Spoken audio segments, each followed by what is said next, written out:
Welcome back to BK Nothing But Nets podcast. I'm joined, of course, with my co-host Dylan. We are one sleep away from the draft, Dylan. Got a couple questions for you. How you feeling about it right now? It's shaking up. It's starting to get very real. We're only 30 hours, 32 hours away from it. There's a lot of rumors flying around now about certain teams trying to move up. Brooklyn has been fully linked to the fourth overall pick and Ace Bailey if Philly decides to pass on him at 3, which it is sounding like. New Orleans is a part of that. Washington's a part of it. But we're starting to hear teams like Atlanta trying to move up. Oklahoma City just got confirmed trying to move up, which is just absurd. We were talking about this backstage. Sam Presti is he's something, man. If he's really going to draft another 18-year-old in the top 8 this year, he's a psychopath. But yeah, it's definitely going to be a hectic night. I said it earlier this month. I said that I feel like there's going to be potentially 7 to 8 trades in the first round. I think it's going to be a very busy first round, potentially 3 or 4 in the lottery, and it'll be interesting to see what Brooklyn can do. But I don't trust Sean Marks. I know you don't trust Sean Marks, um, but with guys like Presti and the Hawks trying to move up, you could definitely tell that shit can go wrong very quickly for Brooklyn. So hopefully he gets this figured out sooner rather than later. So I wanted to also get your thoughts yesterday. Not really net related, but Celtics Trailblazers make a mega deal, sending Anthony Simons to Boston with 2 second-round picks for Drew Holiday. Just quickly, your thoughts on that deal and what that does for the landscape of the East. Yeah, it's interesting. I mean, you could tell that Boston's going into their 1-year retool. They're going to move off of long-term contracts for expiring contracts. They actually are freeing up over $70 million in cap space over the next 3 years because of the Drew Holiday trade. So it is definitely a big help. Anthony Simons is a nice young piece, but ultimately he'll probably be rerouted at some point this season to gain some form of assets back. But Portland, it's a strange deal. I don't know if they're looking to flip him, if they are, trying to keep him as as a mentor to Scoot Henderson. I don't know what they're doing. It was a very strange deal on their end, but regardless, it was a very interesting trade to see on both ends. One of my best friends from college is a huge Celtics fan, and I get it from a Celtics perspective. And he doesn't think Anthony's going to play even one game for the Celtics. He thinks the Celtics are going to move Simon before the season starts, which possibly. Yeah. But Drew Holiday to Portland. Remember, he came from Portland. Remember, he was in the Dame trade, and he never played there, but yeah. Yeah, 2 years ago he got traded from Portland to Boston, and now he gets traded from Boston to Portland. It's he's getting the shit under the stick. Portland is a team on the come up. They finished the season really strong last year. They have lots of talent, young talent. Yeah. You say he's going to be a mentor. He's got 3 years, $100 million, a little less, $90-something million left on his contract. That's a real expensive mentor, is it not? I mean, can't we just get him a tutor instead? I mean, this is like that is really. I don't understand that when they first announced the trade, I didn't understand from either perspective. Like, why would Boston want Simons? But then it's like, okay, he's done an expiring deal. They could probably look to move him for something, an expiring deal and some picks, maybe. I get it from Boston's perspective. I really don't get it from Portland's perspective, though. What is Portland gaining? I truly can't tell you. Like, I have no clue. Unless if they're looking to reroute him and feel they can get a first round pick for him, but it makes no sense at all.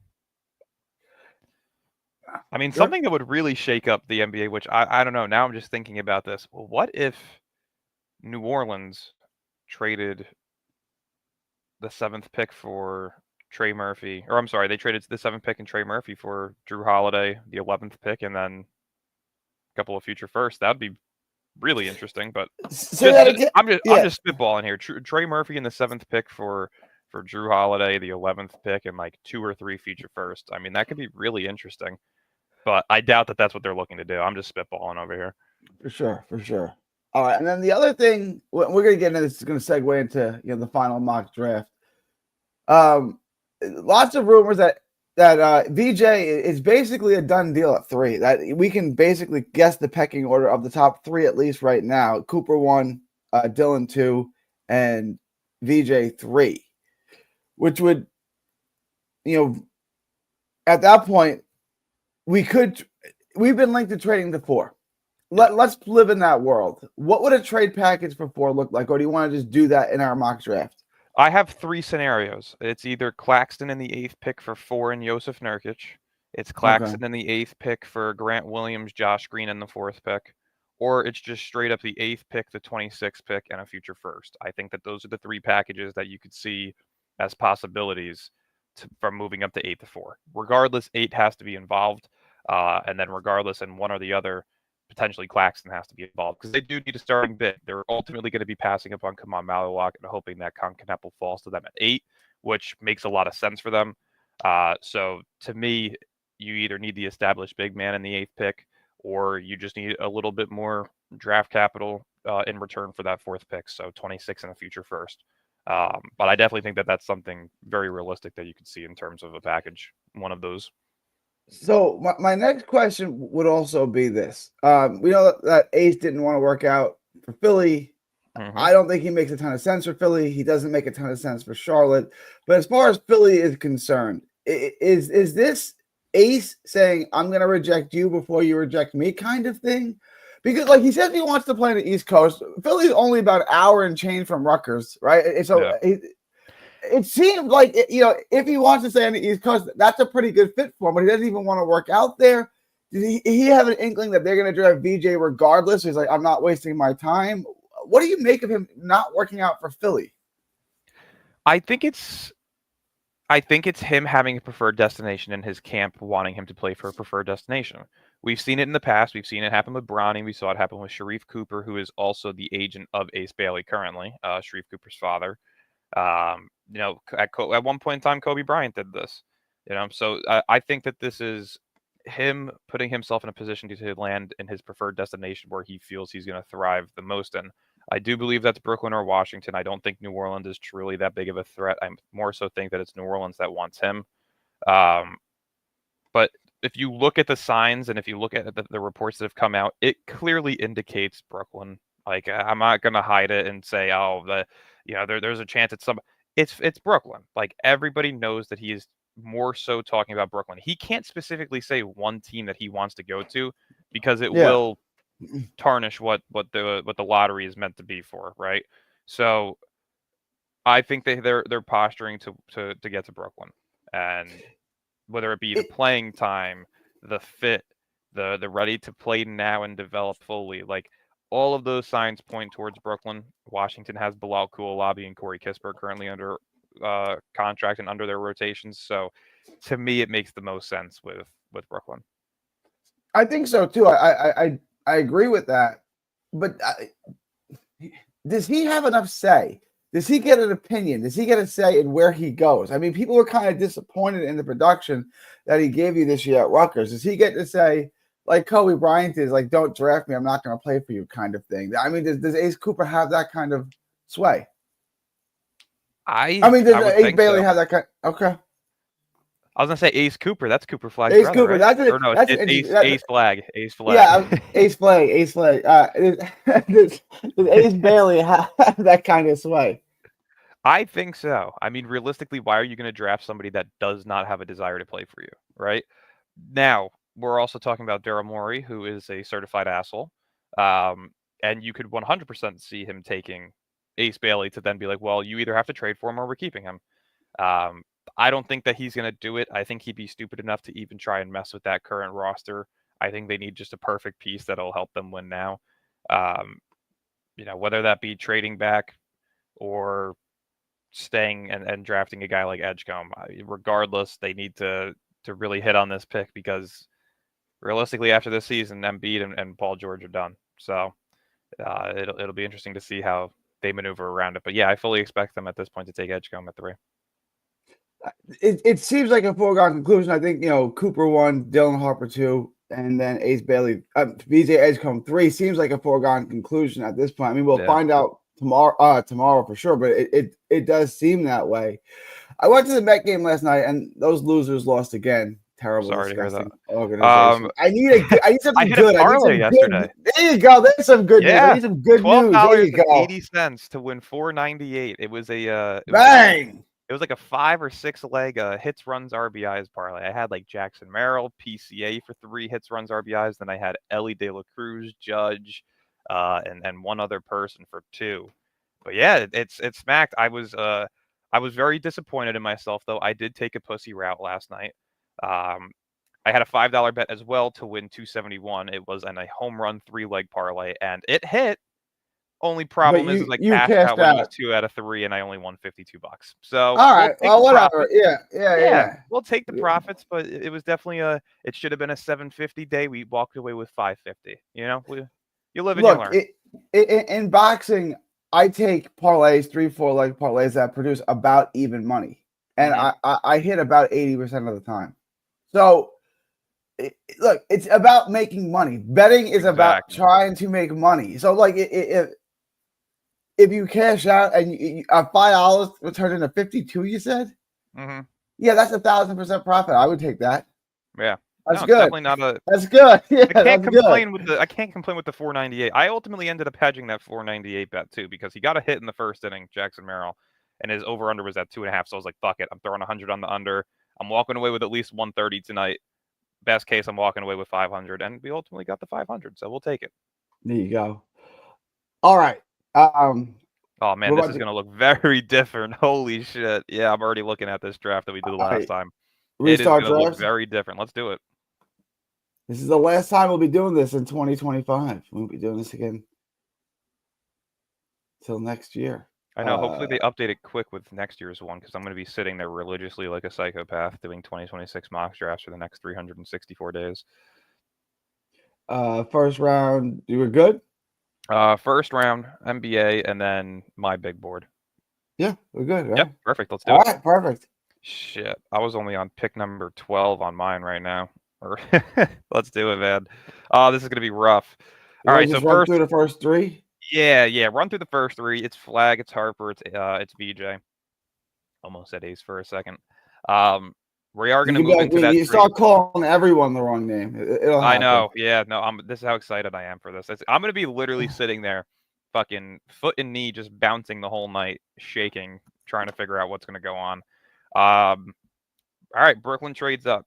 This is where we're going to have Brooklyn move up. Here we go. All right. 4. For this example, let's just say it's the 26th pick as well, plus that future first. All right. 8-26, and then a future first for the 4th pick. Now, of course, that first can have protections on it. We don't know as of yet. I'm not going to, get all realistic on you guys and make this all dragged out, but who knows? Whether it's protected or not, this is the trade up for 4 that I like. And then we have Trey Johnson, correct? We'll see. Hopefully not. But yeah, we're gonna take Ace Bailey here at 4. Yeah, and they get their guy. I mean, this is the guy that I think you and I both wanted at the beginning of the year. Yeah. So this is you can live with this. You could go to sleep happy that we did something cool, but now the worry is going to be, can he produce on the floor at the high level that he played at Rutgers, and can he develop? That's going to be the biggest question marks. With the 5th pick, I'm going to go with Jeremiah Fears. This is where I'm going to start switching things up. He's had his second workout with Utah. They absolutely love him. And for some reason, they're really set and looking into the point guard position. I do think Trey Johnson and Kaman Malawak are also options for Utah, but ultimately, I think Jeremiah Fears is the 5th best player in this draft, and I would take him at 5. Washington's up at 6. I'm going to have them select Trey Johnson. There's rumors of Jordan Poole potentially being traded, Corey Kispert potentially being traded. I definitely see them being active this offseason. But a roster that consists of Trey Johnson as the high offensive upside player, Bilal Coulibaly, a 2-way guy primarily on the defensive end, and then Alex Sarr, primarily a 2-way guy with great offense and defense. I think that's a really good young core to build around, especially with Bub Carrington, who's at 6'5", 6'6". as a combo guard. He can play the 1, he can play the 2, but he's a really good facilitator. I think that's a really good fit for Trey Johnson, and the long-term pieces they have with those youthful players is definitely something to be excited for in Washington. But New Orleans here at 7, this is where I'm going to have them select Kaman Maluwak. I do believe that they are. I said this a while ago. I thought that they were a team that really needed a big. Missy last year, who they drafted from Baylor, I don't see him as a starting big in this league. I do see him more of like a backup, and I think Maluwak has that upside to be one of the best rim protectors in the league in the next 3 years. So I like that fit for him at 7. And then what is it? Charlotte with the 8th pick. We're going to have them select Con Kneppel. They get their guy who they would have selected at 4, I believe. Let's just say they don't trade back from 4, right? Realistically, I do see them taking Kneppel at 4 and Ace falling to 5. So regardless, they get their guy. Okay. Yeah. Well, then it would only make sense to trade the pick then. I mean, if that's the guy you want, then whatever I get in addition is icing on the I cake. completely agree. I think the only threats to him are Utah at 5, right? So right. if Charlotte has word that Utah is not selecting Con Kneppel, no matter if he's available or not, then trading that pick doesn't hurt. You're paying him less money by going 4 spots down, and you're also adding a first-round pick this year and next in a following year. So you're getting great value for still getting the guy that you want. I think it's a great trade. Here's where I'm going to have OKC move up. This is where the damage is going to be done. OKC is going to trade the 15th and the 24th overall pick for the 9th pick.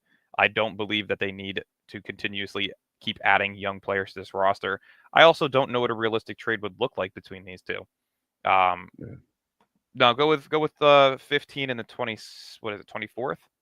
Yeah, no, I messed that up. Yeah, so yeah, I think that this makes a lot of sense. Toronto gets multiple first-round picks now to use, whether it be attaching one of those to an RJ Barrett trade, whatever it may be. But OKC moves up, and I'm going to have them select Carter Bryant, one of the higher upside players in this draft. They don't miss on players when they select them. So I'm assuming Carter Bryant is now going to be a 4-time champion, a 10-time All-Star, and most likely a Hall of Famer. See, I thought you were going to go Noah Sengun. He's rising up draft boards. A lot of people like his length and his athleticism. Why Carter Bryant over Sengun? I think Bryant fits the mold of what OKC not only plays with, but also needs. He's one of the better 3-point shooters at the wing position in this year's draft. Yep. At 6'8", he's already got the NBA-ready body to where he can be put on the floor his rookie year and really, make an impact off the bench. And he's also a guy that's an incredibly high-caliber defensive player. So I think that he fits that OKC mold perfectly. And with how they struggled this year in the playoffs from 3, I think Bryant could really bring in that much-needed efficient shooting from outside the 3. Oh, I wanted to send you something. Check your text message in 1 second. I saw this. I was at the train station waiting for the 7 train. I got to send you something real quick. This was this is real life too. Check your text messages in 1 second. This is real. Is it gonna be some dude like shitting on the subway? No, it's not quite as good as that. But this is a Frank Ntilikina. Holy shit! Wow, what a poll! I didn't even know he played that. No, it did look like they played. Holy shit! A Frank the Tank jersey. What a poll! I'm like looking at him. I feel like half a fan kid because he looks like are you checking me out? I'm like, is that a Frank Ntilikina jersey? He's like, yeah, but I didn't even know he played for Charlotte. I looked it up. Yeah, he played awesome. He played 5 games there, 42 total minutes. Wow. I mean, talk about having the most random jersey to ever exist. Holy shit. Wow. Oh man. All right, the Phoenix Suns. This is such a weird pick because they're rumored to be looking at a starting power forward. And to me, I was mocking them with Derek Queen. I thought Derek Queen was a great fit for them. I thought that they needed a high starting caliber center or forward, whatever they see. But I'm hearing a name that I actually was dropping out of my lottery up until today. And that's Colin Murray Boyles out of South Carolina. I've seen him moving up on draft. Yeah, I've seen this. Yep. I'm going to have them take CMB, man. High defensive caliber power forward, a bit undersized, but hey, that fits the mold of what Phoenix has done over the past couple of years. They already have Dylan Brooks, who's a very similar player to CMB, except he can actually shoot a 3. You still have Devin Booker. You have Jalen Green. Those are your two high offensive powered players.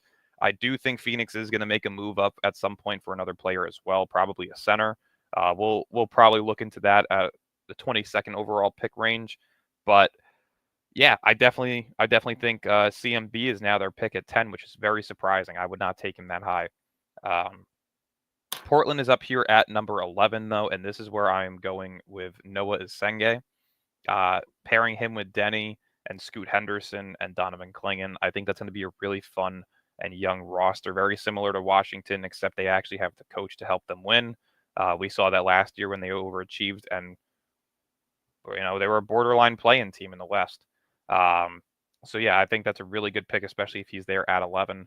And then at number 12 is where I am going to have Chicago select Derek Queen. I think that, again, this is the perfect Nikola Vucevic replacement for when they inevitably decide to move him. Maybe does Chicago look to do Alonzo Ball or a Nikola Vucevic trade on draft night to get a secondary first-round pick? Who knows? But this is where I'm going to mess around again. I do think Brooklyn is going to get their second lottery pick somehow. The question is it going to be Atlanta or is it going to be San Antonio? And I'm going to say it's Atlanta here because I think I'm going to do something really weird with San Antonio at 14. But let's do a trade here. It's going to be with Brooklyn. Brooklyn gets both their guys, and Yegor Demon and Ace Bailey. I'm going to have the 19th pick heading to Atlanta, the 13th pick heading to Brooklyn, Cam Johnson heading to Atlanta, and Terrence Mann and Georges Niang heading to Brooklyn. Cam Johnson to Atlanta and Niang and Mann to Brooklyn. All right. Atlanta's been trying to move up. They've been rumored to want to move up. Now you have them moving back. It's interesting. I want to see what my resident. Yeah, I'm going to go Yegor Demon here, man. There we go. It would be a hell of a draft if this is what we got. If we walked with Demon and Ace, we've got something. It would be special. Yeah, we've got something for sure. It definitely would.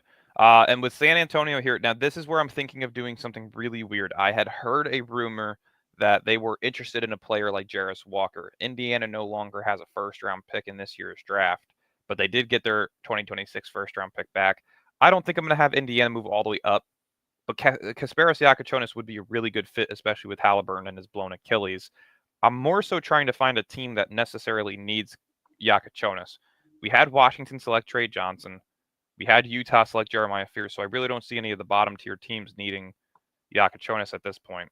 I don't see San Antonio taking him. Do we see... If you click on trade pick, what are the teams that are following after this? I know it's Toronto now at 15, which makes a lot of sense for him. Toronto, Memphis, Minnesota, Washington, Atlanta, Miami. Like Miami, I think I'm going to have a set-in-stone player at 20 for them. I mean, realistically, San Antonio could pass on him, and he could just slip to 15 to Toronto. I don't hate that either.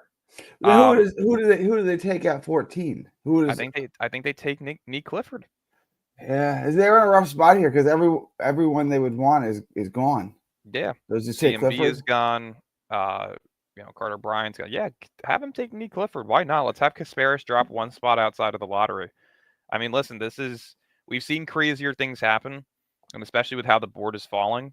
I think that this is now a perfect fit for Jakučionis in Toronto. I had him linked at number 9 to Toronto, so why not have him go 15 to Toronto, especially if he falls. At 16, I believe, is Memphis. I'm going to have them select Cedric Coward. I think that this is a perfect move for them, a team that desperately needs a guy who is ready to win now, especially now that they've moved off of Desmond Bane. And Coward has that upside with a 7-foot-plus wingspan that really brings length and versatility on both ends of the floor. Highly efficient as a shooter, whether it be from inside the arc or outside. And that versatility defensively, I think, is something that Memphis is desperately going to need after getting rid of Desmond Bane. All right, 17, Minnesota's on the clock. This is an interesting pick because they were in the Kevin Durant sweepstakes, although I think their offer kind of sucked. Mm-hmm. But they're definitely they're all in. So 17. I know. Well, again, I'll let you. I Yeah, no, have my voice. it's a really tough pick, and I've been contemplating potentially trading this pick back. I think Brooklyn Yeah. really does have a chance to move up to 17, potentially. Um, the question is What how would do we you? have to trade here? Like, how would we get to 17? Yeah, that's the problem, right? Is we currently now have the 27th and the 36th pick. Minnesota barely has any future draft capital. So are they more so looking for future draft capital? And the question is Brooklyn willing to give up more future draft capital after trading a future first to move up to 4? I don't think so. That's why I'm going to have Minnesota stick and pick here. If you scroll down a little bit, let me see the rest of the board. I could see something really weird happening here. Or I may just go with the basic bitch answer. Yeah, go Austin Newell. Yeah, I that's what think I was Austin thinking. Newell here at 17 makes a pretty decent amount of sense. I think they're but do I go yeah, I'm gonna stick with it. Go Austin. All right. I was overthinking with Liam McNeely because realistically they do not have Nickeil Alexander-Walker now. He's most likely going to leave. And with Naz Reid returning, most likely Julius Randle returning, where does honestly, you know what? Go back. Yeah, let's go back. Go I can with undo the pick. yeah, let's undo the pick because realistically they need a wing. And Asa is more of a four through five.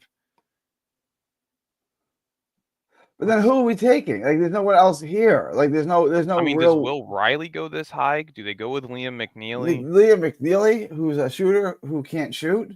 I know. Honestly, yeah, go Liam McNeely. All right. All right, Washington's back up. And unfortunately, my favorite player has to go. Thomas Sorber is going to be my pick here. I Staying in absolutely DC. hate this. It hurts me, but it makes the most sense. Atlanta now at 19. They did not select at 13. I do think that they are a prime candidate for Austin Newell or Jawan Beringer. But for this case, I am going to have them select Austin Newell. That's a good pick. There's a win for Atlanta. All right, and here's where I'm going to switch it up. I'm going to follow the draft buzz. Supposedly, Walter Clayton has had 2 visits with Miami and canceled the rest of his workouts after that. Potentially a draft night promise. I'm going to have Walter Clayton go 20th to the Miami Heat. Where do we have him? Where is he on He's this? definitely in the 30 range. There he is. Switching things up, man. All right. All right. Utah's up at 21. I like 2 players here for them. I like Beringer and I like Will Riley. But I do think that they need a backup big, especially with John Collins most likely on his way out. So I'm going to give them Jawan Beringer.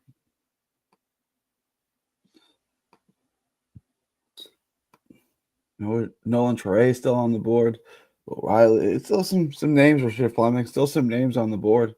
Certainly. For Atlanta at 22.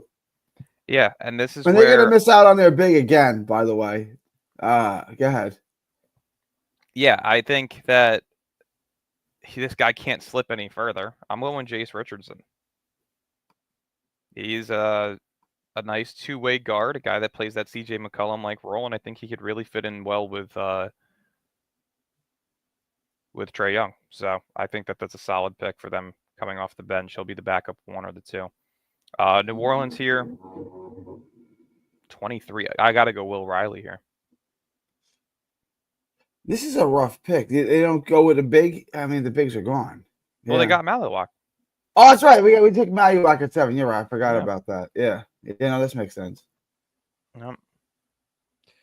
All right. Toronto is back up. Scroll down a bit more. Oof. How do you not?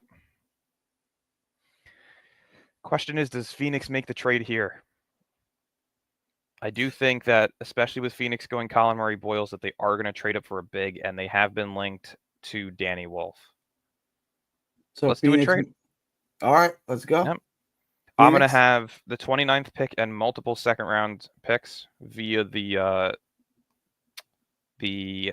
Kevin Durant trade. So, So it's like 29. you don't have to Yeah. add those ones. I'm more so saying the future picks probably. Yeah. But I'll just say 29 and multiple future twos. second round. Yeah, I think that makes a lot of sense. Even if they want to throw in a guy like Grayson Allen or Royce O'Neal, I think Toronto would probably try and grab one of them. But either way, Phoenix moves up and they get the 2 positions of need that they've been wanting. So Danny Wolf is going to be the pick here at 25 to Phoenix. Or 24, sorry. At Ray Fleming, yeah, still on the board. 25. Yeah, it definitely has to be Fleming here. I don't see him falling any further, and unfortunately, he can't fall enough to Brooklyn like some people are mocking him to. I think Orlando is a perfect fit for him, though. 26. Charlotte is up with our pick. Such a weird pick. So they have Kneppel. They have LaMelo. So that's the 1 and the 2. They have Miller at the 3, Bridges at the 4. They still kind of need that 5. Yeah, right? that's what I was thinking. But like now you have Maxime Reynard. If you're at the 7'1" white guys who can't move, I'm just gonna take best player available. I'm not drafting Maxime Reynard in the first round. I'm just not. Like, what is the upside on him? Michael Doliak? Like, what's the upside on him? Yeah. Well, you know what? We're gonna mess around and have some fun. I'm gonna do a trade. All right, let's go. I like this because I am We're not gonna do a taking trade. Maxime Reynard. They are going to fully move out of this pick without receiving any further picks. They still have pick 33 and 34. Yeah. We're going to have them move out of this pick, though. And I'm looking at a team that does not necessarily have a first-round pick. I'm going to do the Milwaukee Bucks. I'm going to have the Bucks trade a future protected first-round pick. I believe they have they draft the second. All right. Yeah, I'm going to give them the 20. What is this? 26. 26. They're going to get the 26 pick. Milwaukee is going to trade a future protected first, and I'm going to have the Bucks select Nolan Traore. Charlotte gets future protected first round pick. Yeah. First trade pick, and they take Traore. Okay. Yep. With Dame out for the season, most likely with that torn Achilles, Nolan Traore being a former top 5 lottery projected pick, I think that them making an effort to go and get a young point guard with upside definitely makes sense. We're up at 27. I think I know who this is. All right. We have Ace, we have Igor, so I'm already happy. I don't really care what we do here. We still have one picked up at 36 the next day. Guys, I'm going with my guy. Yeah. Adu Thiaro. Have to. There you go. That's absolutely love his game. I think he's one of those upperclassmen that actually has upside in this league, unlike guys like Walter Clayton. And I really do think that he's a really good fit and mentor for a guy like Ace Bailey coming in. Very, very opposite styles of game. Thiaro being more of a two-way guy, that 3 and D player, while Ace is more of that flashy, high upside scorer as of right now. Hopefully, bringing in a guy like Thiaro who can teach him certain things with that 3 and D two-way mentality that'll hopefully help Ace develop even further. But Thiaro is one of my favorite upperclassmen for sure. 28, Boston, who now has Anthony Simons. I don't know what they're doing. Give us your thoughts on that, Rook. Is Simons going to play for the Celtics? Is he going to be dealt? What is Boston? I think he'll play for a little bit. Realistically, he's an expiring contract, so it doesn't make sense to trade him for more contracts, right? Unless if there's an expiring contract out there that they can take, then I don't see it happening. I mean, wouldn't it be fucking hilarious if Anthony Simons and Porzingis got flipped for Bradley Beal? You think that's a possibility? Why would Boston not at all? No, I don't think Brad Stevens is that much of an idiot. Because now you'd have Beal and JB. Yeah, I ain't doing that. No, definitely not. Boston up though at 28. I think this is the Maxime Reynard pick with ease. Yeah, I guess so. Yeah, they need that center to replace Porzingis, and this is a guy who's played 4 years in college who's ready to go. So just kind of unfold the Eastern Conference. There's no Boston in contention next year. There's probably no Indiana in contention next year. Mm-hmm. You think Orlando takes a step forward? Who else takes a step forward next year? I think Orlando does, depending on how Detroit's offseason does. Detroit, yeah. You have to think the Cavs are still going to be up there, the Knicks, so that's 4. I mean, hey, if Atlanta gets Cam Johnson, you have a starting 5 that consists of Trae Young, Dyson Daniels, Cam Johnson, Jalen Johnson, and Onyeka Okongwu. That's It's pretty good. pretty Yeah, interesting one. I would say Atlanta's in that top 6 Atlanta's as going to take well. a step forward. Yeah, for sure. Toronto should be up there. They've got All right. Ingram. Yeah. They've got Scotty Barnes. Outside of those top 6, though, it's a bit difficult to really say. I mean, I still think Indiana is going to be a threat. Realistically, when Tyrese Halliburton's off the floor, they still play great, right? Yeah, they are. They're going to be a threat, but they're not going to win the East without Halliburton. I don't know, man. Nembhard has been in that position to where if he takes a leap, they're going to be a serious threat because Nembhard has that upside where he could be an all-star caliber player. So, and then the Sixers, if they stay healthy, I see those 8 teams being the top 8 teams in the East next year. All right, so this doesn't ultimately change. The Nets don't make a move and try to pass those 2 teams, right? They don't. The Nets don't try to get a. I don't even know who you'd get, Kuminga or trade for Simons or something like that to try to. No, I don't see it happening. Get into contention. Yeah. No. Could you imagine a backcourt that consists of Cam Thomas and Anthony Simons?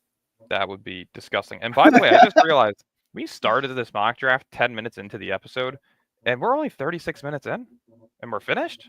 We went through this quick. I mean, that's got to be the quickest mock draft that we've ever done. This is definitely a record for sure. Yeah. That's impressive too, because I'm doing all of this off the fly. I only had the top 10 picks figured out. That's interesting. Okay. Toronto here at 29 after 2 trade backs. They get a ton of future second-round draft capital. They got the 15th and the 24th overall pick for the 9th pick.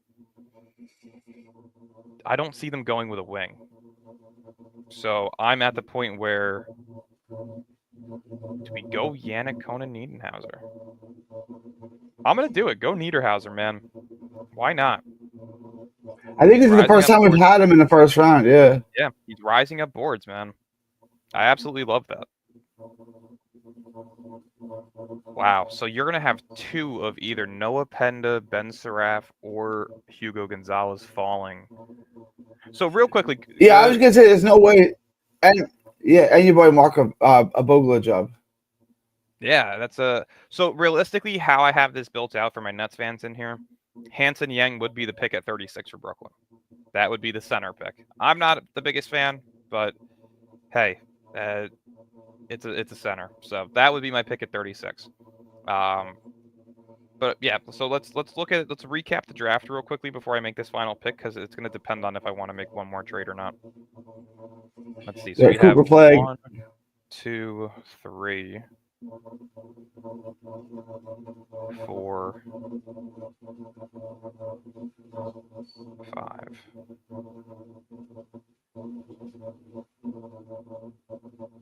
We only did 5 trades? Yeah. Oh, shit. That's a lot. 5 trades for 1 round is a lot of trades. The only problem is, and I keep having this problem when doing mocks, that 15 through 22 pick range, I'm having such a hard time figuring out who exactly to draft. Or, I'm sorry, to trade. Because there definitely needs to be more trades in that realm. My bad. No, you're good. My bad. All right. That's my bad. All right. I was gonna say if you just click the back button, you'll get back there. What am I doing here? I've lost my train of thought. Where am I going now? You just got to click a backspace button so we can get back to this the draft. thing right here. Hit that button. I don't know what that button does. Yeah, you should be good. All right. Okay. We're good. So we've done 5 trades. I'm gonna do a trade up here. Let's see. It's gonna be for one of either Hugo, Penda, or Seraph. I think that it's gonna be Hugo. So I'm gonna have Penda fall to the 2nd round. So yeah, let's do a trade here. I think. Man. If I had to take a guess, maybe Detroit. Click on trade partner. Let's see who's here. Maybe is it Washington? Washington. Who do we have Washington select? Sorber and Trey Johnson. Yeah. That definitely makes sense too. Hugo would ultimately be their Corey Kispert replacement, but I don't see them drafting a guy. Yeah, let's go. Let's go Detroit. Let's have some fun. Detroit enters the first round. I'm also gonna have them. Okay, so we're gonna do the 30th pick and the 51st pick to Detroit, the 37th pick and multiple future second round picks to Los Angeles. All right, so it's 30 and 51. Wait, no, 37 and 51.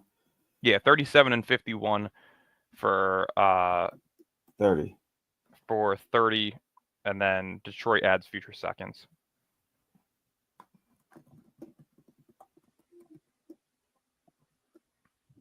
Okay. All right. Detroit ends it with a Hugo Gonzalez pick. There you go. And Noah Penda and Ben Schrift both go in the second round. Crazy. Yep. So that's the draft. I mean, hey, this is by far the most we've shaken things up. I mean, we used to have Will Riley in the top 20. At one point in time, we had Danny Wolf going 15 to OKC. Cedric Howard wasn't even in our first rounds. You know, you got Carter Bryant now going top 10. Wait, Yannick Needham. where did we have Will Riley? Oh, 23. Okay, 23. Yeah. Beringer wasn't even a first round pick for us at one point. Jace Richardson at one point was going in the top 16. Things have really changed since we've been doing this. So yeah, if you don't mind, save this draft. Just title it a final mock draft of 2025. And I got to start building up this article. So final mock draft is going to be posted. I may switch up a couple of the picks from here. We'll see. But my final written mock draft will be posted here tomorrow morning. I am working on it right now. So feel free to follow my Substack at NetsPress. And you'll get to be able to read the full picks tomorrow. All right. That was we really went through that. We went through that in 42 minutes. Yeah, it's impressive. What's yeah, that was we got a long way from going 2 hours to 42 minutes. Yeah, no, I mean the top 8 to me is solidified. I think that's the exact order of how it goes. But is it necessarily those teams? I mean, do we get Ace Bailey at 4? I completely. Someone else. I have not been more serious about thinking something's going to happen than Brooklyn moving up to 4 for Ace. I really do think it's a lock at this point. Like, I'm going to be very disappointed if it doesn't happen. The question becomes, what are we trading? What are we giving up to move from 8 to 4? Does Washington try to? Do they want picks? Does Washington try to get there? Does they try to get from 6 to 4? Do they try to? I mean, Corey Kispert and the 6th and 18th pick. Like, that's the only way I see them. Like, I wouldn't give up 8 and 19 to move up to 4. I would not do that. Now, if it's 8 and 26, okay. Because at 19, I can at least still trade up to move up into the lottery. I can live with that. If it came down to it, if Charlotte said it's 8 and 19 or it's no deal, would you make it? Sorry, repeat that. If Charlotte says it's 8, if you want 4, it's 8 and 19 or it's no deal. Or we're trading it to Washington. Okay. I'm going to say no, and I'm going to hope that Jeremiah Fears is available at 5 or 6 and trade up with them. Okay. To me, this Fears going at 5 makes a lot of sense to me. Yeah. That's why I'm saying, like, I guess, like, honestly, Charlotte still, I think, is if Charlotte really wants Knepel, that's their guy. They're in a power position. They can basically hold the pick hostage because we have to trade for it, because we're going to miss out. If we don't make the trade, we're going to miss out on Bailey and Fears. And then we're going to end up, you know what I'm saying? Like, they have what we want. They can get what they want wherever. They have what we want. Oh, for sure. It's going to be a really hectic night. People don't understand how much movement there is going to be in this draft. Like, we did 6 trades. There could very well be more in the first round. What is it? Why does Charlotte want Con Knippel that much? Like, why is that their guy? Like, it just seems like a weird guy. Like, to me, it's Cam Johnson 2.0. Why, like, that's what they have their sights set on? I'd be pissed off. If the Nets took Knippel at 8, I'm going to be upset. Why is that their guy? Like, what do they see in him? I think it's just more so Charlotte's in the position where they have the talent, but they don't have those complementary pieces that could get them over the edge. And Con Knippel's that guy that could be a solidified third option in this league. Has that Klay Thompson like potential and is a perfect fit next to a guy like LaMelo, right? Sit on the perimeter and shoot, dude. That's all you got to do, right? Occasionally put the ball on the floor and hit your mid-range, right? Play defense. And I think that's exactly what they need. If it wasn't VJ, I always said it was either Kneppel or Malawak, and Kneppel, as of right now, seems to be the most realistic option for them, especially if they trade back to 8. All right. And the last thing I want to get on, since do you have a couple extra minutes? Or do you need to go? Of course. Yeah, because we got through it so quick. Daron and Cam, is that going to get done? Is Daron going to be in that? We both have an inkling that Claxton is going to be gone. Well, let's start with Cam. Is that going to get done? And I keep hearing 4 years for 100. I think that's bullshit. I'm sorry, but I've said it long enough. I don't think Nets Daily is as reliable as he used to be. It doesn't make sense for Brooklyn to outbid themselves on a player that they know they're going to. There's no one else bidding on him. It's There's nobody else that has more than $15 million annually, let alone $25 million. Realistically, if you want to come here, I'll give you 23 the first year. It'll drop down to 21 the second year, and the third year it'll go down to 20. Well, third year will be an option, right? Third year, most likely, yeah. Yeah, which he'll have the right to opt out of it, and I'm sure he will. But it gets us Cam Thomas for 2 more years. He becomes a tradable piece with that contract, right? He becomes very tradable if we did want to move him for a star. I think because that is a player-friendly deal. Like, we talk about Anthony Simons, his contract. I know it's only got 1 year left on, but he signed it a couple of years ago, and he's making 27 this year. Yeah. Simons a couple of years ago signed a 4-year, $100 million deal, which he's making 27 this year coming up. Yeah. So, no, I mean, listen, that's exactly why you don't want to give these guys. Listen, realistically, if you look at the way that Nick Claxton's free agency went his first year, right? I think that's going to be very similar to Cam Thomas, a 2 or a 3-year contract at cheaper money than people think, because he has not proven anything. He has not proven a thing. He shot an inefficient 23.5, 24 points per game. And outside of that, he has shown nothing. So, do you deserve to be paid? No. Are we going to because we think you still have that upside? Yes. But that doesn't mean that we have to outbid ourselves.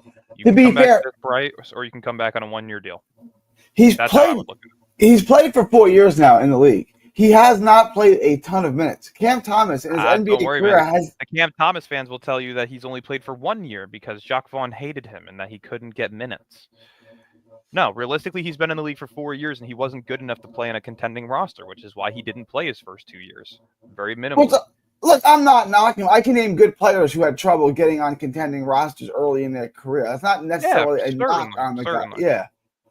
In his whole career, he's played less than 5,000 minutes. He's played 80. He's played 215 games. He started 80 of them, and he's played less than 5,000 minutes in his whole career. He's not played a lot of basketball. No, not really.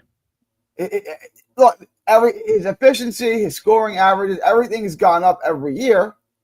And last year, 23-24, he took the jump from 10.6 points a game to 22.5 points a game. Last year was 24. And the efficiency has ticked up every year. He's showing you all the signs, except he hasn't gotten on the court for prolonged periods of time and proven it. Yeah. So, yeah, to me, the $100 million, I can't see. Like, I don't think Marks is a genius, but he's not going to bid against himself, right? Like, he's not going to. Why would it, like, if he gave him 4 for 100, what's the next highest offer? You know what I'm saying? Like, there's no one else. 15. That's literally he can sit back and then just match the offer. Like, you know what I'm saying? He can, because he's a restricted free agent, just wait for someone else to make him the offer, which is not going to be any more than 15. And then, which is what I would do, by the way. Like, if I were Sean Marks, I would let someone else make the offer, and then I would just match it. And I don't even think anybody's going to give him an offer. Right? Now you're taking the qualifying deal if you Like, want, that's why I'm or saying. you can That's why I'm take saying to something show real respect to friendly. the player, 20 to 22 million makes sense. Because is he a player that's worth 25 million? Not necessarily. He can't shoot an efficient 25 a game, and he can't stay healthy. He also doesn't have a second star component to his game. So no, I don't think he's worth 25 million. Is he worth 15 million? Way more than that, because he's not a bench player, right? That 20 to 22 million, it's kind of like, all right, you're stuck in the middle of, are you a starter or are you a six man? And you need to prove that. So go out there. You're making 20 to 22 million. You're already financially free for the rest of your life. Shut the fuck up. Go play basketball and see if you can be an all-star. It's that simple. You got an opt-out in year 3. Opt out if you think you deserve more. To me, it's not even if he deserves the money. You deserve what you can, what you can get, right? Like in this offseason, he's just not getting that money. It's not. No one has it. It's just a bad year to be a free agent. I remember the year that Tyler Johnson was a free agent when he was with Miami, and the Nets made him that huge offer, and then Miami matched it. Tyler Johnson told Chris Bosh that he hopes he can get like whatever it was, like $7 or $8 million a year. Chris Bosh said, just hold your horses, right? Like this is a great year to be a combo guard that comes off the bench. Just wait. And he ended up getting a $50 million deal, which Miami matched, right? So it's like sometimes like that was a great year to be a free agent. That was that Mike Conley got that ridiculous contract. Like everyone was getting, Mozgov got a huge contract. Like everyone was getting a huge contract. This year is the opposite of that. There's no money to be given out. So sorry, Cam. Bad year to be a free agent. You can take a 1-year deal and try again next year. You don't want to do that? That sucks, right? You want to take a 2-year deal with a 3rd-year option? You can do that. But the first 2 years are going to be on our terms. If you want a 4-year deal, if you want to stay in Brooklyn, great. But now we're the only team that can offer you anything like that. So you're not getting $25 million. If you want a 4-year deal, I'll give you $80. Yeah. You want life-changing money? I'll give it to you. I'm saying it's $65 million over 3 years, $21.6 million a year. I think that is more than fair. You want to front load it to where he gets like 23.5 the first year, and then it drops down to like 21, and then it drops down to like 19.7. Sure. This is like trying to sell luxury cars in a recession. It's not an easy thing to do, right? Like I'm saying, like no one has the money for Cam Thomas. I can, even if you think he's worth, even if you're Breezy, and Breezy said he's worth $30 million a year, no one has $30 million. It doesn't matter. You know what I'm saying? It doesn't matter if you think he's worth it. No one has the $30 million, right? Like you can't go into a broken down neighborhood in the middle of Ohio and say, does anyone want to buy this $300,000 Ferrari? It's worth $400,000. No one has the money to give it to you, so you can't sell the car. That's my analogy with Cam Thomas. Even if you think he's worth $30 million, no one has $30 million a year to give him. So it's the Nets or nothing. So if I'm the Nets, why am I bidding against myself? That's insane. I'm going to give him the lowest possible contract. Just like he would want the most possible money, I'm going to try to give him the least possible money.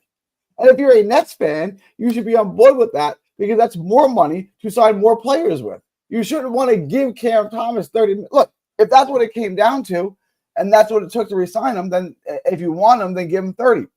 But as a Nets fan, you should want him to get as little as possible, so we have more money to sign more players to put with Cam Thomas. Is that crazy? I completely agree. Again, it's all about staying under these aprons and building out successful, long-term, sustainable teams that can win. Oklahoma City just won a fucking championship, and they're not even in the first apron. Yeah, I know. It's crazy. They have 3 all-star caliber players, and they have about 3 of the best role players in the league in Dort, Caruso, and probably Hartenstein, right? And they were able to do all of that and stay under both of the first and second apron, right? Of course, they're going to go over it now because they have to give the extensions to Jalen Williams, to Chet, to SGA. But they were able to do that without going over an apron. They are the next dynasty of this decade. Like realistically, they have all the capabilities of becoming a dynasty in this decade, right? When the time comes to where Chet is a full-time center, maybe he does put on a little bit of weight. I doubt it, but if he does, now you have Hartenstein's contract to move off of. That'll free up $28 million. You have Isaiah Joe, who's on a $12.9 million deal for the next 4 years. Dort's on a $17 million contract for the next 2 or 3. Caruso got extended. He's on a 20 million or less. Like I'm pretty sure he's making like what 14 to 17 million, somewhere in that range. Yeah, Something I'll cheap. pull it up. I'm gonna pull up the contract too. I got to look at this team, man, because there were the hate that OKC got this year was so uncalled for. Like I was really pulling for them to win it all. Yeah, Caruso, 18.1 million over the next 4 years. Aaron Wiggins, 10 million over the next 4 years. You know what I mean? Like this is how you construct a team. And guess what? Half of them were drafted. Right? Yeah. I'm sorry. Isaiah Joe, drafted. Wiggins, drafted. Chet, Jalen Williams, drafted. Cason Wallace, Nikola Topic, AJ Mitchell, drafted. Jalen Williams, the center, drafted. Ousmane Dieng, drafted. This is how you construct rosters today. This is how you keep cheap players for long term, right? Let's Right. just say we draft a guy. Let's just say we draft a guy like Demon at 13. Maybe he doesn't play the greatest his first year or two, but he's extension eligible. He doesn't need to receive a rookie max extension, right? Like you can get him on a long-term deal for like 20 to 25 million, maybe. You don't have to give him that fully max Is extension. this true? Kevin Durant's requesting a trade? Is this true? Where are you getting that? Hang on. NBA Central. Chris Are you Haynes. getting settled? Oh! Gary gets settled God, live. got him. Got him. Somebody clip it. He got settled on live TV. Oh, that's great. Got him. Wow. Well done. Well Can we done. get Gary got settled in the chat, please? Yeah, that's awesome. Oh my God. Somebody please send me that clip. We'll cut that up. We'll make it disappear. It's a parody site it's a parody site. It happens to the best of us, man. I just had a friend send it to me, and I just looked at it real quick. Yeah. Dude, that's awesome. The amount of times I used to send like fake Shams accounts to friends and shit. Yeah. It's awesome. This is what people do with their day. They make NBA Central sites. This is what they do with me. This is what they do with their time. You got nothing better to do with your time to try to get me on this nonsense. Dude, that account blew up again this year after Stephen A was like, you just got settled to somebody. By the way, Stephen A. Smith is at the NBA Finals playing solitaire. Solitaire. Yep. Does he hate basketball? Is basketball that uninteresting to him? There's like 20,000 people on their feet, and he's on his phone playing solitaire. It's like, you're not watching the game, but like, even if I was at like hockey or something, I couldn't stand. If I was like in the finals, and there's 20,000 people standing up going crazy, like, are you gonna look? Does Stephen A. Smith hate basketball that much? Like, is that uninteresting to him? Like, he's gonna play solitaire on his phone? You know what the problem is, and again, this is the problem with sports media currently. Sports media is the ones that refuse to allow small market teams to be great. Yeah. Right? We just watched probably the best finals that we've seen in a while, maybe since 2016. Right, when the Cavs came back from down 3-1. Every series has not gone past 6 games since then. Yeah, no, and multiple of them have been 5 or sweeps. This was a great series for sure. It was a great fight. Too bad nobody watched. I always say this about boxing. It's a great fight. Well, I will say Game 7 was the most watched NBA game, they said, since 2019. Any NBA game. Really? Yep. Okay. 19.6 million viewers. Yeah, I know Game 1 had the lowest rating since the bubble. Yeah. Okay. And that's what I'm saying. Small market teams put on great performances. You give these guys opportunities to build through the draft and to do it the way that they know how to do it, and they're going to be just as entertaining as these high market teams. OKC has one of the best fan bases in basketball, by far. Indiana's up there too. What did I lose my mind about? Did I say something crazy? Is that no? About you getting settled. Oh, yeah, you know. But this is what I'm saying. The sports media has had such an awful take on small market teams, and Stephen A. proved it again. You're going to act like you're uninterested in a finals matchup that just went to Game 7. That was one of the most entertaining series that we've seen in years. Like, come on. I don't understand. Like, I don't understand the appeal in Stephen A. Smith. Like, okay, here's a good question. What would the Hawks need to give Brooklyn for Nick Claxton? I'm not giving you guys the 19th pick. That's for damn sure. You can have 27, and you can have Claxton. You can give me Terrence Mann and Georges Niang plus 13, but I'm not moving off of 19. You're getting a starting caliber big. Well, what if I give you? They have 13 and 22. That's what they have. Yeah. Maybe if you give me 13, 22, and the Terrence Mann and Niang for 19 and Claxton, maybe. But I'm not moving off of 19 for the most part. Do the Hawks have a pick in next year's draft? Do they have their first round in next year? I believe it's a swap with San Antonio. I'm not sure. Is it tradable? I know San Antonio has the unprotected pick from them in 2027. Let me see. I'm trying to get a pick in that. I'm trying to get a second pick in next year's draft. That's what I'm trying to do. It's a swap with the Spurs. The Spurs have the most favorable pick, so I wouldn't even make that deal. Yeah, I don't want that. How do you get Claxton from us? See, now he wants Claxton. Yeah, listen. If you want Claxton, by all means, Georges Niang, Claxton, and the Claxton. 13th pick.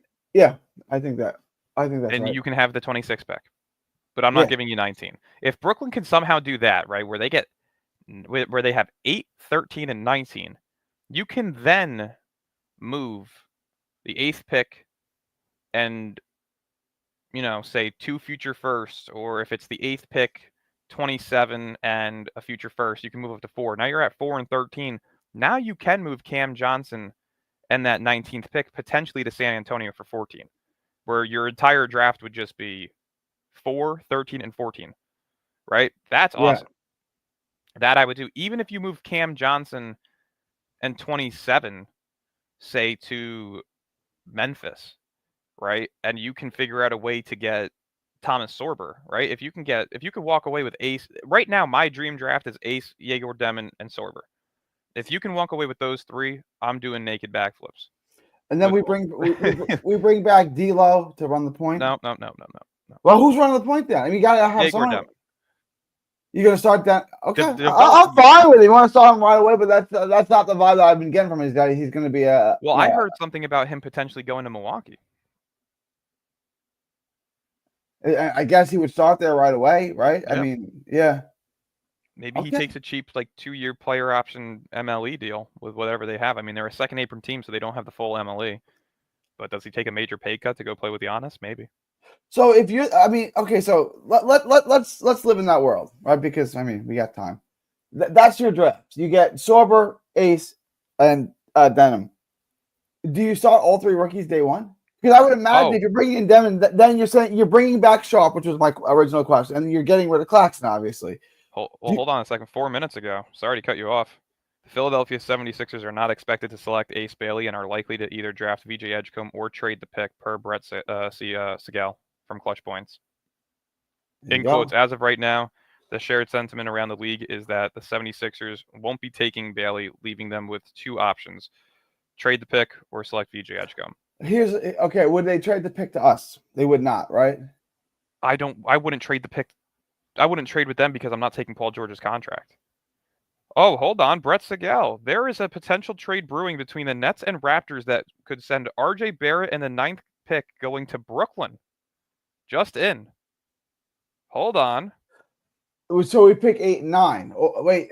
Okay. Well, I mean, well. And all right, if we can pick 8 and 9 at that point, I'll package up 19 and 8 to move up to 4. Dude, I'm going to start freaking the fuck out. If we get RJ Barrett and the 9th pick, I'm freaking the fuck out. Do you really want RJ Barrett on that I love Barrett. I think Barrett's a great player. I'm a Duke guy. You know that. Guy, yeah. But you don't want Zion. You want Zion's sidekick, but we don't want listen, RJ Barrett was Cam Reddish too. RJ Barrett was the #1 ranked prospect coming into that draft and coming out of high school over Zion. He was. Indeed, he was. And if you really think about it, Barrett just put up a season where he put up 21, 5, and 5. He had a great season. He had a great season on a terrible team. He did. He had a great season. Statistically, is it really a terrible team, or was it an injury-ridden team? Well, I mean, on a team that was okay. Because he did have Scotty Barnes, he did have Jakob Poeltl, he did have Emmanuel quickly. On a team that wasn't competitive. Is that? I would love RJ. I would absolutely love RJ because if you can play him at the 3, somehow if you select Ace at 4, you can play him at the 4. You would have Cam Thomas at the 2, and then maybe you're even in a world where you can select Yegor Demon at 9, and you have your point guard, right? That's a fucking team. That is a very fun, young, and exciting team. And not to mention, too, at that point, you now have the ability to develop those two youthful players. Plus, you then have a package of R.J. Barrett and Cam Thomas next season to where you can go out for a superstar. That's a team. Shouldn't RJ have gone to St. John's where his daddy went? Hey, man. He was the number one. He was the number when number one in the country. Yeah, players, when you got those blue collar players, man, or I'm sorry, those blue collar teams, it's hard to pass them up. Duke is that team, man. But you're the number one player in the country. Go wherever you want. You know what I'm saying? Like, you just go wherever you want, and you'll be fine. I didn't realize. Yeah. I just don't understand the logic with Toronto as to why they would package up Barrett at 9, right? Because what are they going for? Claxton or Cam Johnson? So it's going to be, what, a 10-spot move back, most likely, though we would have to give up 19 in one of either Cam Johnson or Claxton. I think they want to get off the contract's not great, bro. I think they want to get off the contract. $27 million for 2 more years. That's not that bad. Quickly's getting $32 million over the next 4. But you can't get off that contract. You know that's what I'm saying, though, right? That's why I'm saying the RJ Barrett contract, he put up 21, 5, and 5. You know what? Honestly, it's not a bad contract. Honestly, it's not bad. You're right. It's not. I'm looking at it now. Cam Johnson averaged, what, 18, 4, and 3? And he's making 20 and a half. So to pay $7 million more for 2 more assists, 2 more rebounds, and what, 4 more points per game? That's not bad at all. Is it because, like, any day of the week, you would much rather have RJ Barrett than Cam Johnson, right? Like, RJ Barrett is a far better basketball player than Cam Johnson, correct? 100%. Okay. 100%. RJ Barrett is a level above Cam Johnson. It's only 17 or 18% of the cap. Yeah. It's not a lot. And to top it off, too, remember what got reported yesterday by Brian Lewis? This is a 3-year retool for Brooklyn. This is a 3-year journey that they are going to take in drafting players, developing players, and building a proper roster to sustain long-term winning. Oh, so let me ask you, is this year one? Was this year 1 or year 2? I think last year was year 1. Okay. And this is year 2. Next year is going to be the final year, right? This year, so this upcoming season, you're going to develop your youth. Next season, you're going to hopefully draft high in the lottery and get that final piece in the draft. And they're going to evaluate the talent in the 2026-27 season. If you are overachieving, you can trade for a star at the deadline in 2027. And if not, you wait for the 2027 offseason. And that's when you go all in. No, I agree. As long as this was year 2, this was year 1. This is year 2 of the rebuild. I would say that this was year 2, yeah, because if you really think about it, the Nets don't have their own pick in 2027. So, well, that's what I was gonna say. That happens. Yeah, there's no point in yeah. Man, dude, if we pull off fucking RJ and 9, holy shit, I'm gonna freak out. If we pull off RJ and somehow we get Ace, and if we walk over Ace and RJ, well, okay. What is Ace's development at, right? Like, what are we expecting? What do we expect if Ace ends up on the Brooklyn Nets? Do you want RJ on the team, or do you just want, like, what does that do for the development of Ace Bailey if you put RJ Barrett on the team? Does it retard his progress? Does it slow it down? I mean that in the real sense of the word. Yeah, I don't think so, because I don't think Barrett is a star. Like, he's a borderline star, but he is not a star, right? And if you're putting him on a team next to Ace Bailey and Cam Thomas, he's not. But like you said, last year he kind of put up star number. I know it was on Toronto and nobody watched. Right? We always talk about Murphy in New Orleans. I get nobody watched. Let me give you RJ's stat line. RJ had a tremendous, like, it was, if you owned him in fantasy basketball, you were next level. He was 21.1, 6.3 rebounds, 5.4 assists, a steal a game on 47-35 shooting. It was pretty good. He still can't shoot free throws, which is frustrating, but he had a really good season. Like, he should have been an all-star. Again, it was Toronto, so nobody watched, so he didn't make the all-star game. But he absolutely had an all-star caliber season last year. 100%. See, and the sad part is I feel bad for him, because realistically, he's a Canadian kid. He's had a lot of ups and downs internally just as a person.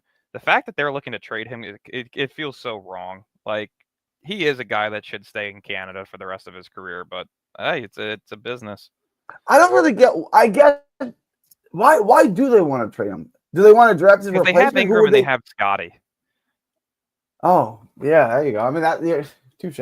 Good point. Yeah, Yeah. like they're a little clogged at the wing position. And realistically, is RJ a 2? Probably not.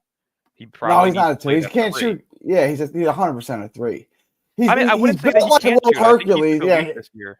I wouldn't say that he can't shoot. I'm pretty sure he took a leap this year in 3-point percentage, if I'm not mistaken. Did he shoot He shot 34, 35? 35%. Yeah, 35. But he had a year with the Knicks. He shot 40% from three, or close to it. yeah, but that was with much less touches, Yeah. I'm assuming, right? He took okay. It was with he took. This is his second year in the league. This is 2021. He shot 40.1% on 4.3 threes a game. Yeah. Now that was an aberration. He can't ever do that again. But yeah, it was 32%, 40%, 34%, 31%, 36%, 35%. All right. Yeah. I mean, he can shoot the three in the same way that Jaylen Brown can shoot the three. He's not gonna sit and knock him down, but he can hit him, right? I mean, he can make them. Outside of when he shot 40% from three. He's been, Man, if he we averaged pulled, 20 a game. that's a trade that I would love to see happen before draft night. So this way we at least are solidified with 2 lottery picks. Now it comes down to, okay, are you going to go all in for Ace and keep the 9th pick? If we got him, you would still want to go all in for it. If we got RJ, let's say the RJ, yeah, me too. Because realistically, you have to think about it, right? His 2-year contract matches the timeline of this 3-year retool, right? So ultimately, he is the piece that would be included in a superstar trade when the time comes to get one. Him and Cam Thomas would probably be the package plus picks. Well, if we did make this trade, Cam Johnson 19 and 26 for RJ and 9. No, I would say it's Cam Johnson and 19 for RJ and 9. Maybe even having to add 27 to that.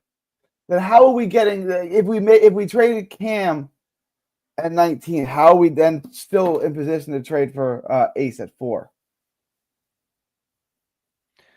Because you would package up 8 and then either Nick Claxton or 8 and a future first. 8 and Nick Claxton. Yeah, you're right. Because we're getting 9. Yeah, so it'd be 8. You're right. 8 and Claxton. Yeah, right. Essentially. Yeah, change our franchise this night in the next 24, 48 hours. We can change our franchise. 100%. Yeah, I just look at this team and I see absolutely nothing. The only thing I see on this team is bad contracts in Cam Johnson and Nick Claxton. And then now you guys want to give, not you, but in the out there, the Netosphere wants to give Cam Thomas 4 for 100. Like, guys, we already have bad. I'm not saying 4 for 100 is a bad contract, but I'm saying if you can get him on the cheap, that helps a lot. Because right now, the only 2 pros we have are both on very bad contracts, right? The only 2 veterans you have are on very bad contracts.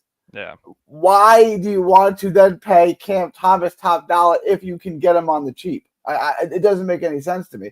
But if we can move off of those 2 contracts and then bring in RJ, who's on a good contract. I don't know why I thought the contract was more than that. The contract's pretty good, actually. It's a really solid deal, man. It's a good contract. Really not. And it's only 2 years. So realistically, it fits the timeline of how you want to accelerate this build, right? It's a 3-year retool. Considerably, you're thinking you're in year 2, right? If that's the case, and next year after the draft, you are looking for a star, Barrett's an expiring contract. Yeah. Cam Thomas is still a young player. That is a perfect move to solidify yourself. Not only A, having a better youthful player, but B, also having that package now to go all in when the time comes. Let's get this done. Let's get this done. Dude, I'm gonna freak the fuck out if this happens. This is such a good deal. And at 9, you have to think it's Yegor Detman. Have to. We're so high on him. It's either him or Carter Bryant. At 9, yeah. Him, Carter Bryant, or Asenga. Well, I would imagine it's the point guard, right? And there's no other point guard that they would consider taking, right? So it would. Jonas, but I wouldn't personally. Yeah, is he really a point guard though? Is he a point guard? I mean, Yeah, no, he's a combo guard. yeah, he's not really a point guard. He's not. Yeah, yeah. I don't want him. I don't want him. Igor Demon over him by far. I 100% agree. Yeah, I would take any of those guys. I would take Sengay over him. I would take Carter Brown. I don't really want Jokic Jonas. That's not a guy I want.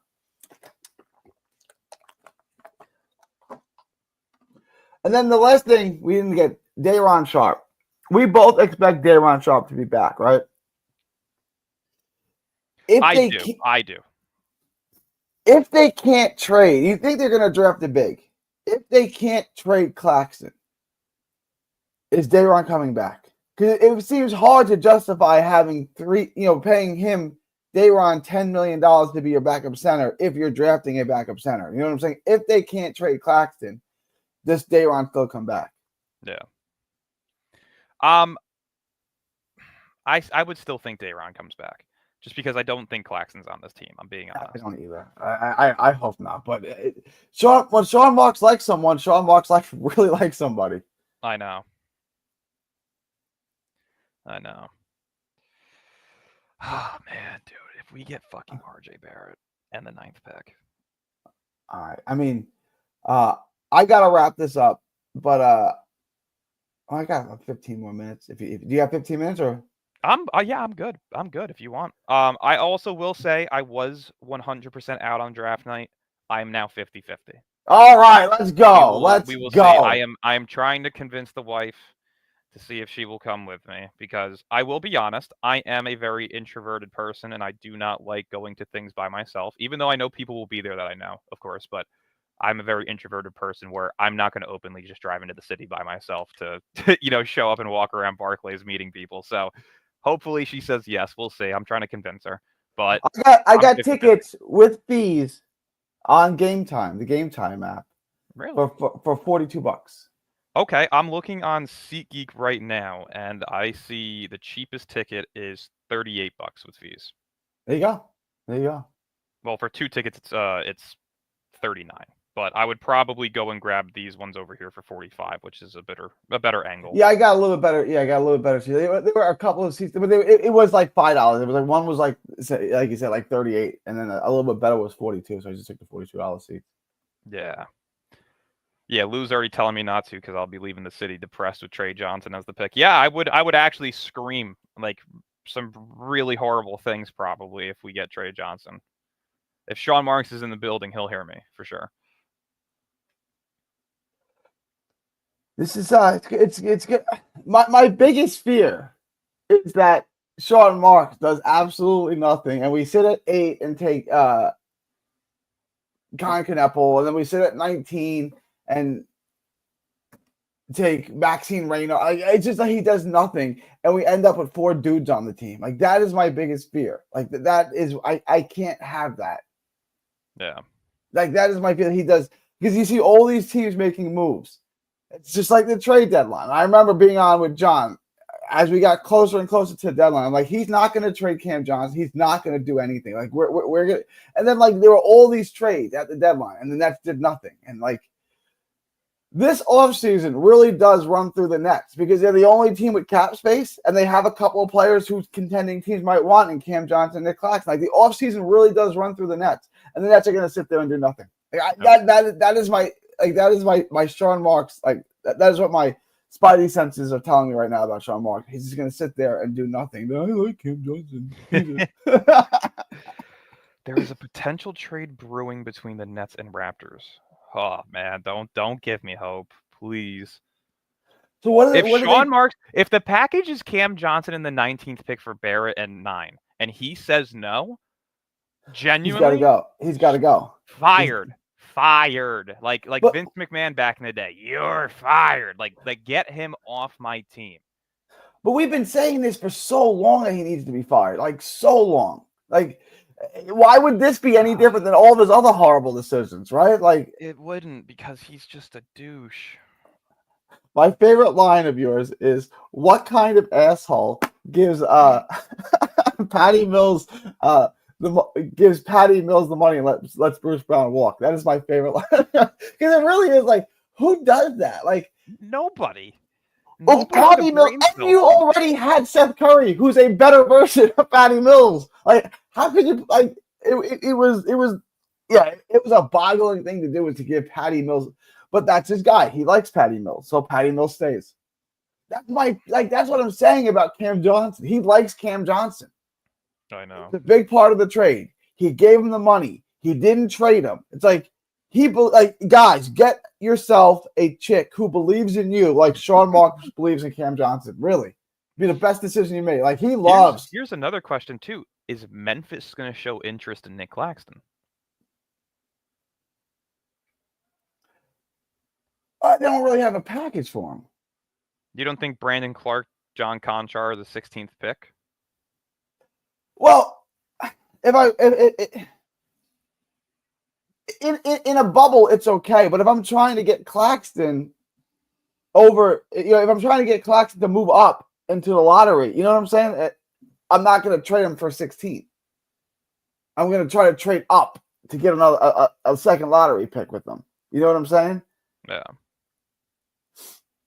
I'm all for trading Claxton anywhere. If you just want to take him for free, I'll just take his contract. Good. I'm good with that too. Like, I'm just good for getting Claxton the hell out of here. 8 and Claxton for Ace. Yeah. This is kind of my thoughts on that. 8 and I don't want to trade him for 16. I want to try to trade up for a lottery pick there for Ace. Oh man. See, to me, I personally would try and keep Claxton at that point, because if you're not getting any future picks for Johnson, right? To me, Yeah. I'm giving up the future pick, the trade that I mentioned, 8, 26 in the future first for 4. And then you keep 9, and you still have Claxton to trade this offseason to gain a future first. I would do that. I would do that too. I would either do that, or unless if Claxton can get me the 16th pick for Memphis, then I would think about it. Because at that point, then you can draft Thomas Sorber, and you have a big 3 of youthful players to build around. But in that hypothetical, we still have 19, right? No. Because it would be 19 and Cam Johnson for 9. Okay, 19. You're right. It would be 8, right, 26, and a future first for 4. So you would have 4, 9, 27, and 36. And then it would be Claxton for 16. So then you would have 4, 9, 16, 27, and 36. Maybe then do you look to package up 27 and 36 to move up to maybe like 20 with Miami? Maybe you go out and get Rasheer Fleming, so you walk away with Ace. Imagine walking out of this offseason with Ace, Yegor Demon, Thomas Sorber, Rasheer Fleming, and RJ Barrett. It's I'm doing. But then you're no longer looking to tank next year. Yeah, it's probably a borderline play-in team, but you also have to remember too, if you're adding 3 freshmen and they're getting, we're all going to play. Yeah, you're going to lose. You're going to lose a lot of games, but you have RJ Barrett to close the game out, and you're going to have D'Lo. D'Lo is going to be a part of this team next year for better or for 2 minutes ago, along with targeted Ace Bailey, Brooklyn also has a lot of interest in Yegor Demon. Dude, stop fucking around with me, man. Who's all over this? Who my boy is all over this? Who's better than my boy? Stop fucking around with me. I swear I know my shit. Sometimes my sources suck ass and they really say some stupid shit. I can fully admit to that. But damn it, sometimes they're right. And this my boy is cooking today. He's cooking.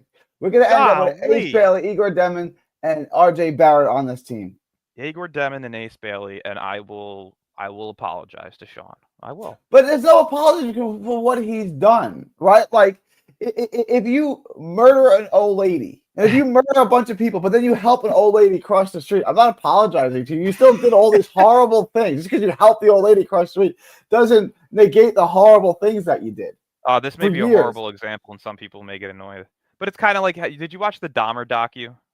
Yeah, I did. Remember the last episode where he's in prison and he goes and he gets baptized, and it's like, oh my God, he's now a great person. He's a believer in No, he's not. He still was a fucking He's still psychopath. The guy that ate all the people. Yeah. Yeah. It's the same thing. No, I agree. I'm not apologizing to Sean no matter what he does in this draft. No, because he already Until screwed my franchise. We had if a he chance. lands the top 3 pick this year and he walks away this year with Ace Bailey, Yegor Demon, then I will apologize. No, But I'm not doing it this year. We had a chance to win a championship with Kevin Durant and Kyrie Irving, and he screwed that up so badly. There's no forgiving. Like there's not. Like there's forgiveness if he can give me a 10-year product that 7, 8 of those years is going to be contending. Then I'll apologize. If he sticks to the Thunder blueprint, we're going to be in a very good place, especially with how weak the East is going to be over the next couple of years. You don't know how Tyrese Halliburton's going to come back from an Achilles tear. You don't know how Jason Tatum's going to come back from an Achilles tear. You don't know if Giannis Antetokounmpo is going to be in the East long term, if he even is, maybe with Brooklyn, right? Orlando's young and up and coming, but who knows realistically how long they can keep that sustainable. They have Paolo, they have Franz, they have Bane, they have Suggs. All of those 4 players are taking up over 80% of their cap, right? Yeah. So you don't know how long these windows are for these teams. Same with Cleveland, right? They've got Jared Allen, Evan Mobley, DeAndre Hunter, Donovan Mitchell, and Darius Garland taking up over 90% of their cap. How much longer do they have, right? If he can build a long, sustainable team that is similar to OKC that stays under these aprons and is able to maneuver with a shit ton of draft capital, we could be that team in the East. And the East is what open. Excited, man. Yeah. Well, we have to see Marks not screw this up. For Marks, outside of being gifted Kyrie Irving, which also brought in Kevin Durant, outside of that, he screwed everything else up. Yeah. Right. So we need to live in that reality where your GM screws everything up. So I'm cautiously optimistic. Like I'm preparing myself for Marks to do nothing. I'm optimistic. Like I get the energy that you have, and I get the excitement. But like in the back of my head, I've been here before. I know. I know how this ends. It's not going to be. It's going to be Con Kneppel at 8 and Danny Wolf at 19. And it's what's it called? Did you see the guy yesterday on Twitter that hit a 7-leg home run parlay, $11 to win $100,000? God dang. Aaron Judge, Ellie De La Cruz, Ronald Acuna, Cal Riley, Ketel Marte, Christian Yelich, and James Wood. 11 won $100,276.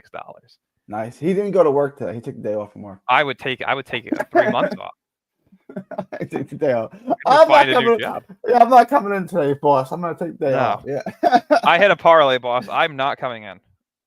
That would be my exact words. My brother's best friend was a TSA agent.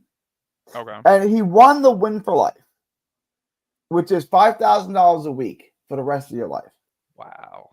Right? It doesn't make you rich. He's pretty much getting like an NYPD detective pension for the rest of his life. Right. And it goes for the rest of your life. And he never quit his job.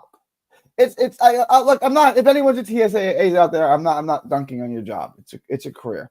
But there's no way that's anyone's passion in life, right? Like, what's your passion in life? Oh, I love searching the people. I love that searching the. I love scanning their IDs and looking at their plane ticket. I just love it. Right? Like, I love going through the X-ray machine and being able to see through their clothes. Like, no, you're just. That's no one's passion in life. So, like, you've got this $5,000 a week for the rest of your life.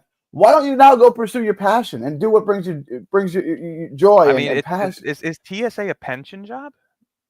Airport? Yeah, it is. Okay. I mean, so realistically, think about it. You're getting $5,000 a week, and once you finish off, what is it? Is it 25 years? Is it 35 years? What is it for your full pension with TSA? It's probably 30. I don't know off the top of my head. Let's but just it's probably say it's 35 like 30, years, yeah. Right? Say you finish your 35 years. You're telling me you're going to probably get $3,000 to $4,000 a month from that, plus $5,000 for life? You're making $9,000 a month to sit on a reclining chair and drink? No, it's $5,000. Yeah, it's $5,000 a week. It's $5,000 a week. He's making $20,000 a month. $20,000 a month. Yeah, that's what I'm saying. $20,000 a month. It's $5,000 a week. Where are they getting that $5,000 from? That's what I'm saying. He won the lottery. He won and it's a funny story because he lived in Queens and he was in a little gas station, and he needed to buy condoms because he had some 304 waiting for him in his apartment. But a bunch of nuns walked in, and he felt weird buying the condoms in front of the nuns, so he just bought a bunch of scratch-offs until the nuns left, so he could buy the condoms. And he's scratching it off. And he's like, "Oh my god! Oh my god! Holy shit! Yeah! Thank you, religion. Wow. See, you know what? I guess that is a little bit of a sign that God's real, right? Because Yeah. he didn't want to sin in front of them, and he got rewarded for it. Hey, shit! I guess next time I'm getting ready to do something, I'll go buy a bunch of scratch offs in front of a church. Scratch off to the nuns, but I don't feel so weird about buying the condoms. Yeah. That's fucking awesome. What a story. All right. I gotta run. I gotta go. I guess just keep your phone on. If any news breaks, we'll do an emergency podcast. If not, we'll yeah. Definitely, yeah. I'll be with my girl tonight, but I'll bring the computer as an in case. We're officially 32 hours away from draft night. 32 hours, y'all. And potentially I'll see you on Thursday. Yes, I will keep you updated. Wednesday. Yeah. All right. Appreciate you, Dylan. Great show today, man. Great show today. Of course, man. All right. It's June 24th. It is one sleep away from the NBA draft. From Texas to the world. Thank y'all, and God bless. Peace.